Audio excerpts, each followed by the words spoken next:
अगर आपको कोई नीचा दिखाना चाहता है तो इसका मतलब है कि आप उससे पहले से ही ऊपर हो। ज़िंदगी जीने के लिए मिली है, इससे लोग क्या सोचेंगे, यह सोचने में ज़िंदगी बर्बाद मत करो। किसी के बुरे वक्त में उसका सहारा बनो, उसका हाथ पकड़ो, हिम्मत दो, क्योंकि बुरा वक्त थोड़े समय में चला जाएगा लेकिन वह आपको दुआ ज़िंदगी भर देता रहेगा। मनुष्य सुबह से शाम तक काम करके उतना नहीं थकता जितना चिंता और क्रोध के एक क्षण में थक जाता है। संबंध परमात्मा से अच्छे बना लो तो तुम्हें किसी की ज़रूरत नहीं पड़ेगी, तुम खुद सबकी ज़रूरत बन जाओगे। सलाह देने तो हज़ारों आते हैं लेकिन जब साथ देने की बारी आती है तो केवल भगवान आते हैं, जितने के बाद तो सारी दुनिया गले लगाती है, क्योंकि जो आज आपके साथ है वह कल आपके खिलाफ हो सकते हैं। बिना मतलब ही आपकी इज्जत नहीं करेगा, लेकिन खुद को इतना काबिल बनाओ कि लोग बिना मतलब के भी आपका इज्जत करें। भगवान कहते हैं कि सोने से पहले तुम सबको माफ़ कर दिया करो और तुम्हारे जागने से पहले ही मैं तुम्हें माफ़ कर दूंगा। भगवान ऑक्सीजन की तरह जिसे आप देख नहीं सकते लेकिन उसके बिना आप रह नहीं सकते। कोई और तुम्हारी मदद नहीं कर सकता, अपनी मदद स्वयं करो। आप खुद के सबसे अच्छे मित्र हैं और सबसे बड़े दुश्मन भी। इंसान तब समझदार नहीं होता जब वह बड़ी बातें करने लगे, बल्कि समझदार तब होता है जब वह छोटी छोटी बातों को समझने लगे। आप किस समय सही थे इसे कोई याद नहीं रखता, लेकिन आप किस समय गलत थे ये सब याद रखते हैं। सब दुख दूर होने के बाद ही मन प्रसन्न होगा, यह आपका भ्रम है। मन प्रसन्न रखो, सब दुख दूर हो जाएंगे, यह हकीकत है। किसी भी व्यक्ति को कोई भी बात बुरी लगी, दो तरह से सोचो। यदि व्यक्ति महत्वपूर्ण है तो भूल जाओ और बात महत्वपूर्ण है तो व्यक्ति को भूल जाओ। रिश्तों का संबंध सिर्फ रक्त से नहीं होता है, जो मुसीबत में हाथ थाम ले उससे बड़ा कोई रिश्ता नहीं होता। भगवान कहते हैं तुम सब कुछ मुझे सौंप दो, सारा दर्द परेशानी और बिल्कुल हल्के होकर मुझे याद करो। धीरे धीरे तुम्हारा जीवन बदल जाएगा। हर रोज रात को सोने से पहले भगवान को अपनी पूरी दिनचर्या बताकर सोए। अगर आपके द्वारा किसी का दिल दुखा है तो मन ही मन से माफ़ी मांगे। अगर आपका किसी ने दिल दुखाया है तो उसे माफ़ करके सारी चिंताएं भगवान को सौंप कर सो जाए। यकीन मानिए, इससे आपकी ज़िंदगी खुशनुमा बन जाएगी। क्रोध बोला हुआ शब्द इतना जहरीला हो सकता है कि आपकी 1000 प्यारी बातों को 1 मिनट में नष्ट कर सकता है। सबको हंसाना लेकिन पर भी हंसना भी, सबके दुख बांटना लेकिन किसी को दुखी मत करना, सबकी राह में दीप जलाना लेकिन किसी का दिल जलाना मत, यही जीवन की रीत है। जैसा बोओगे वैसा पाओगे। दुआएं और प्रार्थनाएं असंभव को भी संभव बना देती है। ईश्वर को ना हमारे तन की ज़रूरत है ना धन की, उसको तो पवित्र मन की ज़रूरत है। इसीलिए वह हमें कुछ भी छोड़ने के लिए नहीं कहता। क्या है बच्चे, मन के विकार छोड़ो, गंदे विचार छोड़ो, आने वाला है वह हमेशा गुजरी, वह कल से बेहतर होगा। कि एक सोच आपके जीवन में कभी निराशा नहीं होने देगी।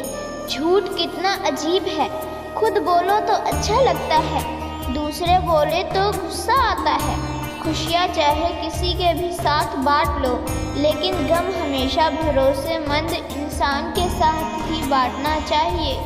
जीवन में समय चाहे जैसा हो, लेकिन परिवार के साथ रहो तो सुख बढ़ जाता है और दुख हो तो घट जाता है। सच्चा मित्र वही है जो उस समय में भी आपके साथ खड़ा हो जब सारी दुनिया आपके खिलाफ हो। आपके पास जो भी है उसके लिए दिल बार बार धन्यवाद कहे। हर वक्त कहे यकीन मानिए जितना भी है वह कई गुना हो जाएगा। प्रार्थनाएं और ध्यान इंसान के लिए बहुत ज़रूरी है, क्योंकि प्रार्थना में भगवान आपकी बात सुनते हैं और ध्यान में आप भगवान की बात सुनते हैं। श्री कृष्ण ने कितना कुछ छूटा। पहले माँ छूटी, फिर पिता छूटे, फिर जो नंद किशोर मिले वह भी छूटे, संग साथी छूटे। राधा भी छूटी, गोकुल छूटा, फिर मथुरा छूटा। श्री कृष्ण के जीवन भर कुछ न कुछ छूटता ही रहा। नहीं छूटा तो वह देवत्व, मुस्कान और सकारात्मक। श्री कृष्ण दुखी नहीं, उत्सुक के प्रतीक हैं। सब कुछ छूटने के बाद भी कैसे खुश रहा जा सकता है, ये श्री कृष्ण से अच्छा कोई नहीं सिखा सकता। इसलिए हमेशा खुश रहे, सदा मुस्कुराते रहे। जीतने का मज़ा भी तभी आएगा जब लोग आपके हार का इंतज़ार करेंगे। गीता में लिखा है कि यदि कोई आपको अच्छा लगता है तो अच्छा वह नहीं, अच्छा आप हैं, क्योंकि उसमें अच्छाई देखने वाली नज़र आप में है। अपनी पीड़ा के लिए संसार को दोष मत दो, अपने मन को समझाओ। तुम्हारे मन का परिवर्तन ही तुम्हारे दुखों का अंत है। सोच और नियत अच्छी रखिए, फिर आपकी कष्ट प्रभु स्वयं दूर कर देंगे। याद रखना, भगवान से कभी उम्मीद छोड़ना नहीं और दुनिया वालों से कभी उम्मीद रखना नहीं। सुख दुख एक सिक्के के दो पहलू हैं। जहाँ सुख होगा वहाँ दुख भी होगा, और जहाँ दुख होगा वहाँ सुख भी होगा। इसलिए सुख दुख के बारे में बिना सोचे हैं निरंतर अपने लक्ष्य को प्राप्त करने के लिए प्रयास करते रहना चाहिए। एक बात हमेशा याद रखना, किसी के सामने गिड़गिड़ाने से ना मोहब्बत मिलती है ना इज्जत। इसीलिए अपने स्वाभिमान को जिंदा रखो। कोई अगर आपकी किस्मत में होगा वह आपके पास खुद ही चल कर आएगा। दूसरों को हराने का मौका मत दो, बस खुद को आगे ले जाने की जिद पालो। कभी हार न मानने की आदत ही है, एक दिन जीतने की आदत बन जाती है। सिर्फ दो चीज़ें मनुष्य के भाग्य का निर्माण करती है। पहला स्वभाव, अगर आपके स्वभाव में अच्छाई, विनम्रता और गुण हैं तो आपका भाग्य चमकेगा। अगर आपका स्वभाव क्रोधी है, आलसी है तो आपका भाग्य बिगड़ना अनिवार्य है। इसलिए अपने स्वभाव को मधुर और आकर्षित बनाइए। दूसरा, आपकी बानी बोलना तो आदमी 2.5 साल की उम्र में ही सीख जाता है, लेकिन उसे कब कहाँ क्या बोलना है जिंदगी भर में नहीं सीख पाता है। जिसे यह बोलना आ गया, कब कहाँ और कैसे बोलना चाहिए समझ लो, उसे सफल होने के लिए कोई नहीं रोक सकता। पिता से बड़ा कोई सलाहकार नहीं, माँ की छाँ से बड़ी कोई दुनिया नहीं, भाई से अच्छा कोई भागीदार नहीं, बहन से बड़ा कोई शुभ चिंतक नहीं। इस तलबी दुनिया से कोई मतलब ना रखो, और मतलब रखना है तो अपने मतलब से मतलब रखो। दुआएं मांगने से किसका भला होता है, मिलता तो वही है जो हमने बोया होता है। तुम नीचे गिर के देखो, कोई नहीं आएगा उठाने, तुम जरा उड़ के तो देखो, सब आएंगे तुम्हें गिराने।